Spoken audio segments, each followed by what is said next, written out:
Your phone buzzes. Nothing has happened yet, but your chest already tightens. Your jaw already clenches. Your stomach already drops. Nothing is wrong. Not yet. So, why does your body already think it is? Maybe it's the call you haven't answered. Maybe it's the results you haven't opened. Maybe it's the conversation you haven't had. Whatever it is, it hasn't even happened, and you're already living inside it, bracing for a hit that hasn't landed. That's not weakness. That's not overreacting. That's your brain doing exactly what it was built to do. You check your phone 40 times in an hour just in case. You replay the same sentence in your head, looking for the version where it goes wrong. You rehearse conversations that may never happen out loud in the shower. You sit in a waiting room, and your leg won't stop bouncing. You wake up at 4 a.m. with your heart already racing, before you even remember what you're worried about. Yeah, same. Here's the strange part. Your body isn't malfunctioning. It's running a program that's been running for roughly 300,000 years. And once you understand the program, it stops running you. Meet your amygdala. It's small, almond-shaped, sitting deep in your brain, underneath all the parts that make you feel civilized. Its only job is threat detection, not is this dangerous. Just, could this possibly be dangerous? It doesn't wait for proof.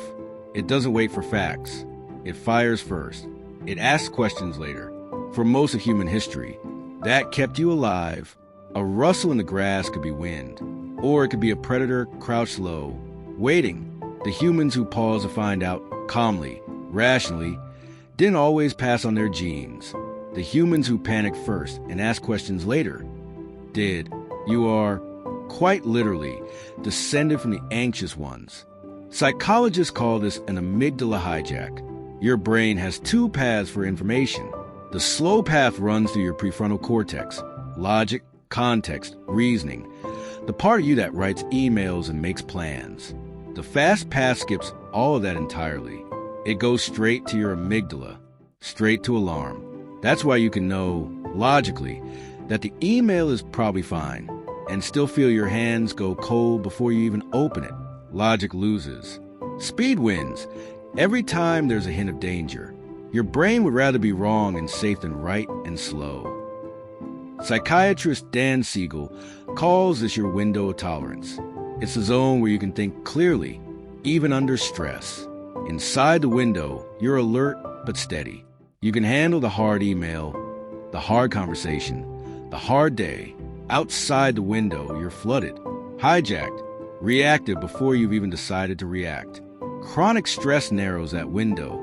Bad sleep narrows it. A phone that buzzes every 4 minutes narrows it. The narrower your window gets, the smaller the trigger it takes to knock you clean out of it.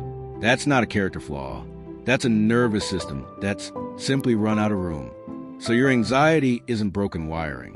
It's ancient wiring, doing modern work it was never designed for, which raises the actual question. Not, how do I turn this off? You can't, and honestly, you shouldn't want to. The real question is, how do you work with it instead of against it? Turns out, someone answered that question 2,000 years before Siegel ever published a paper. The Stoics had a name for this, premeditatio malorum, the premeditation of evils. Seneca practiced it daily. Before a journey, he pictured the storm. Before a meeting, he pictured the rejection. Before wealth, he pictured losing every bit of it, down to the last coin. Not to torture himself, to rehearse it, because the person who has already imagined the worst case isn't ambushed by it when it shows up. Fear loses most of its grip the moment you've already looked at it directly, in daylight, without flinching. Marcus Aurelius did something similar every single morning. Before leaving his tent, he told himself the truth about the day ahead. People will be rude. Plans will fail. Something will go wrong that he didn't plan for. Not because he was pessimistic. Because he refused to be surprised by things that happen to every human, every single day, without exception. Here's the shift this creates. Anxiety spirals when your brain treats an imagined future as a certain danger. Stoic visualization does something different with the exact same imagined future. It treats it as information, not a threat, a rehearsal. And here's the part most people miss entirely. Imagining the worst also does something else, almost as a side effect. It makes you notice what you actually have, right now, still intact.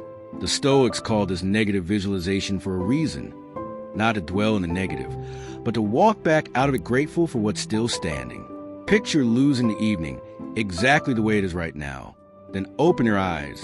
It's still here. Nothing happened. That chest tightness you woke up with this morning, it was preparation, not prophecy. And centuries before Siegel mapped the nervous system, centuries before Seneca ever picked up a pen, Islamic wisdom had already addressed this exact feeling, this exact tightness in the chest before anything has even happened. Not once, twice, in the very same breath. In Surah Ashar, Allah says, "Verily with hardship comes ease. Verily with hardship comes ease." The same sentence, twice, back to back, with nothing separating them.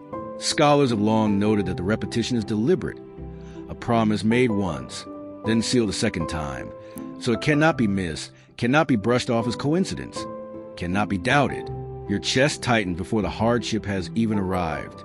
This verse arrived 14 centuries ago, already promising the ease was on its way too, running alongside the hardship, not behind it. So the next time your chest tightens before anything has even happened, don't fight it.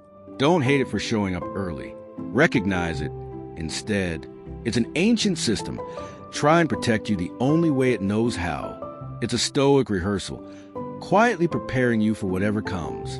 And it's a promise, 14 centuries old, already telling you the ease is on its way. You're not broken. You're just early. That's the move.